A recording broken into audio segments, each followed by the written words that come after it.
golf balls. Today our subject is a golf ball for no other reason than it's spherical, it's dimpled, it allows us to see what's happening with the light very clearly, it allows me to explain things very clearly. What we're going to learn today is to do with shadows, shadow sharpness, shadow density, inverse square law. Some of you might be going, oh no, science, I don't want to know, leave me alone. Go down your local golf course and just steal one off someone while they're playing golf. No one likes golfers anyway. Emma's a golfer. Don't need that sass, Carl.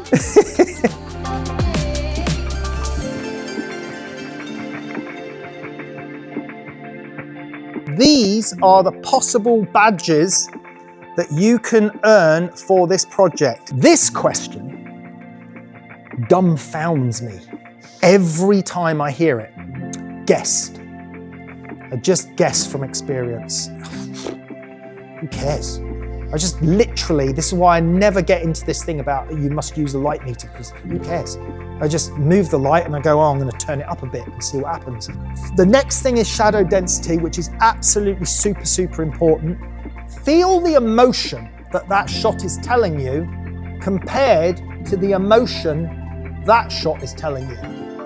This is fundamental to photography. I mean, I cannot drill into you how important this actually is in professional photography. It's got great tonal range across it.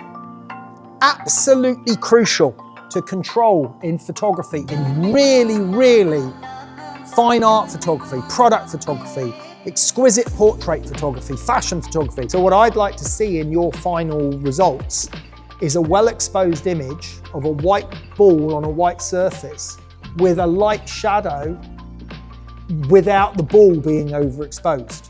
Those are like key things. That shows me, and then seeing the same shot where the ball is the correct exposure, but the shadow is dark or darker, because then it means you've understood how to control shadow density.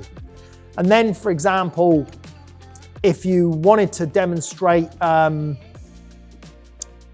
another shadow, softer shadow and a harder shadow, I'll tell you one thing you could do if you want to be clever about it.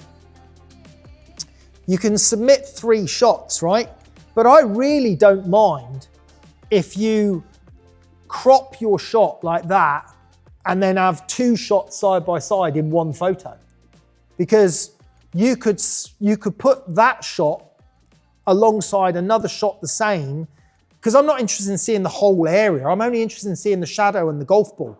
So if you wanted to put that shot and that shot together in one rectangular shot and submit it, it's just our system only allows for 3 shots to be uploaded. But you can combine 2 shots together and you can show me that one with a lighter shadow and that one with the darker shadow, yet the density is the sharpness of the shadow is the same and the exposure on the ball is the same. Then you could do another one where you had a soft shadow and a hard shadow, 2 shots together. And then you could do another one where you said this one was the inverse square law. So be creative with it if you want, okay? It's really, if you want to do that, then it's just our system doesn't allow for more than 3 shots to be uploaded. Otherwise, we're going to have billions of photographs. Right, okay. Any final questions before we wrap this up? Got a question from Mirjam. What would the snoot do? Can we use it? The snoot won't be very effective for you. What it will do is it will stop all light going out sideways, and it will just put a beam of light on your subject, and it will give you an extremely dark shadow. So if you want a really, really dark, hard shadow, then the snoot is the way to do it, because what a snoot does is blocks all the light from going outwards. The hole at the end of the snoot is still about the same size as the flash tube, so it won't make the light a lot harder or the shadows much sharper. It just stops light bouncing around everywhere else and makes a small pool of light. Okay? Leon has said, so do you even need softboxes if you're using multiple strobes? No, you can just bounce light off the ceiling is probably your easiest option to show the soft light version, to show you understood that, or just do what I did here. If you've got the diffusion thing that we used in the Onion project, piece of diffusion paper essentially makes a softbox as well. Elmar has said, do you want to see a different shadow density with the exact same shadow sharpness? Yeah, that would be nice, especially like I said, if you want to put the two shots together, that would be the one to do it, where I can see the shadows sharpness is exactly the same, but you've managed to keep the exposure the same, but one image has got a much lighter shadow than the other. Gary has asked, is there a subject matter that acts differently using the global illumination? For instance, if you are photographing glossy metal. Well, all materials act differently, and global illumination will essentially... See, global illumination isn't really true global illumination unless it was like described, as I said, in that hemisphere, and therefore the light is coming from all places and all angles, and it would look a bit flat and boring. Every material looks different, but as you know, with metals and glossy surfaces like plastics and cosmetics and things like that, we tend to use a bit of gradient in that illumination so that you see that gradient in the metal. Therefore, if you're talking about metal, for example, or glossy plastic, if it's illumination from everywhere, then of course somewhere in that surface of that material is going to be an image forming from the light source. So it's just going to look flat and dead, even if it was metal or even if it was glossy plastic. So it wouldn't be the lighting to use. And our last question that's come in is from David, who says, can the shadow also be coloured, or does it have to be of grey value? I'd rather you didn't colour the shadow for this. It's not one of the requirements of our badges. I only showed you that as a little extra. And I'm just going to show you one final thing as an extra, and that's this picture here. Because one thing we're going to lead on to as we explore photography further is to do with narrative. Now, if you look at the picture that we've got on screen, if I uncrop it, think about what that picture says to you. Doesn't, it's fairly, neutral. It's not aggressive. It's not anything imposing or powerful. We see a golf ball, we see a shadow, and we just get a sense of the feeling of the light.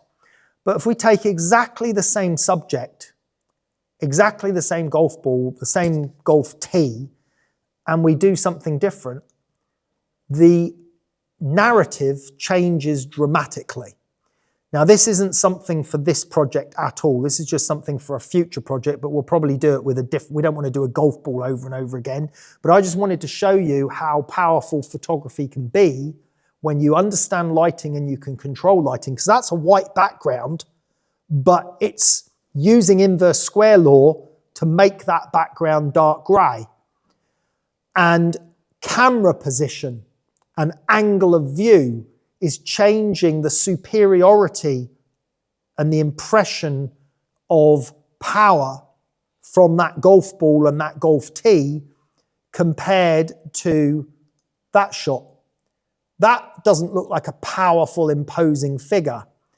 And even though the golf ball, well, I've lost it now, the other shot that I just showed you there has a much more imposing and powerful feeling because of the camera's perspective. And that's all to do with narrative. This is where we get into things to do with how to make certain objects feel more powerful, how to tell a story in a different way by choice of lens, by camera position, perspectives. That's a whole nother kettle of fish. That's probably something that we're going to get into towards the end of like Project 6 this year, because this is another thing. The most important thing we're covering right now is lighting, because lighting has the biggest influence on all aspects of photography, and you really need to learn lighting first before you move into the other areas of photography. Right, good. I think that covers it. That's been 2 hours. My goodness. Went on a bit there, but plenty to learn there. And then on the next one, next project, we're probably going to step it up a little bit where we start to look at highlights on subjects and how we can control the exposure of the highlight in comparison to the exposure of the subject. Another little more technical step forwards, and we'll learn how and why. So anyway, look forward to you submitting for this. What we're probably going to do for this one as well is do a mid-show, like a progress show. not where I'm going to review all the images, but I'm just going to look at some of the images that have been sent in and maybe give a few pointers so that if they wanted to resubmit or they want, I said like, okay, that one's kind of demonstrate what so we might do a little 20-minute mid-show somewhere halfway between the deadline as well. But just keep an eye on our emails and our live show schedule to see what's going on. Thanks for watching. We'll see you next time.